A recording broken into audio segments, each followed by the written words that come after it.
Hi, my name's Aidan and I'm here to talk about this backpack. It's the Blackwolf B-Lite 55l. It's classed as a day pack, but if you don't pack too heavy or too many bulky items, it's more than sufficient for overnight hiking trips. I could probably fit 4 to 5 nights worth of stuff in here, including my food and water. Now I've come to the conclusion that if I can't fit all my stuff in this hiking pack for a trip of that length, then I'm probably packing too much or too many luxury items. As for construction, it's made of 100D ultra ripstop and 420D mini ripstop. I don't know exactly what that means in the specific makeup of this pack, but I never bothered to find out. The main thing is that I find the main body nylon here is quite durable and I'm not worried about it failing on me anytime soon. The straps, clips, zips and stitching all seem to be quite well made, and in several backpacking trips I haven't had any of those fail on me yet. It weighs in at 1300 grams according to the Blackwolf website. You'll find that other retailers might list it at 1200 grams. I find that the way it carries is very comfortable, especially when the load lifters here are all cinched up. It uses a fairly minimalistic shoulder strap system and waist belt system. It features what Blackwolf call an airlight harness, which is really just their name for a system which a lot of other companies are using on their backpacks already, such as Osprey or Z-Packs. The idea of this system is to have a lightweight aluminium frame, which you can see there, which curves the load in the backpack away from your back, and it has this mesh panel running down your back which allows the air to get to your back and provides better ventilation. This is one of the features that attracted me to buy this backpack, as I like to keep the load off my back, especially hiking in warmer weather. This system works okay, but I find that the rubber mesh paneling, which runs, or used to run here, you can sort of see it if I bring it up close. What's left of it anyway. I find that it doesn't breathe too well. It still has some insulating properties and ends up feeling quite sticky against my back. Also, it's not very comfortable. It's quite rough and abrasive, and if it does get pinched between the aluminium frame here and your back, it's not very comfortable at all.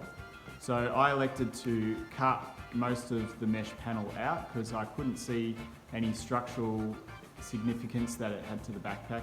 Just seemed to be getting in the way. I don't recommend that anyone else do it, that's just a choice that I've made. I also cut some of the length off some of the straps, such as the load lifters and the waist belt tighteners, because they just seem to be in excess of the strap. It features a top lid, which is similar to a brain, I suppose, but it's not detachable. It comes off when you unclip it to allow access to the main body of the pack. Sometimes it's handy to have this to get access to smaller items such as my spoon or ditty bag.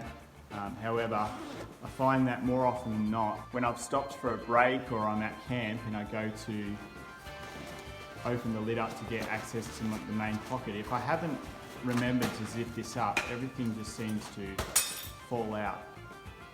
And there's been a few occasions where I've almost left things behind just for that reason. Now you could say that I should be more careful with my stuff and making sure everything's in my pack, but it's just one of those systems that allows you to easily lose things out of the pack. As with most hiking packs, it has side pockets. These side pockets are made out of stretchy mesh and they're pretty much useless. I mean, they hold my stuff alright, they're big enough for smart water bottles and things like that, a few extras. But on the first trip I went on, I got a twig caught in this mesh which tore a hole, and another hole was torn by my trekking pole when I was gaining access to it, and I was probably a little bit rough with it but not overly, and it didn't take much for this clip lock to tear through that mesh. The hip belt comes with small zip pockets. These are also made out of the stretchy mesh, so definitely not water resistant at all, and probably not very durable, as I've discovered with the same material on the side pockets. However, they're quite handy. The only thing I really wish that they were bigger, because at the moment they're only big enough to hold very small items or snacks or things like that. The hip belt actually is really comfortable. It's again quite minimalistic. It comes with a packable rain cover which is stored in this zipper pocket in the bottom of the pack. Now the website claims in the description that it is waterproof. I can tell you from experience it's not waterproof and a complete waste of time.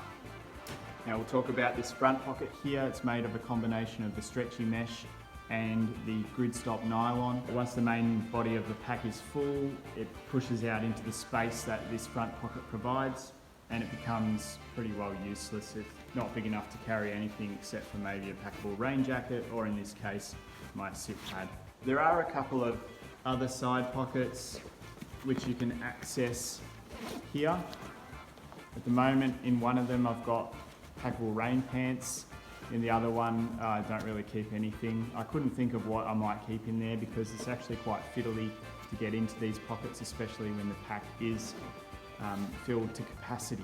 I think I would have rather them make the main body slightly wider and more useful and just eliminated these side pockets altogether.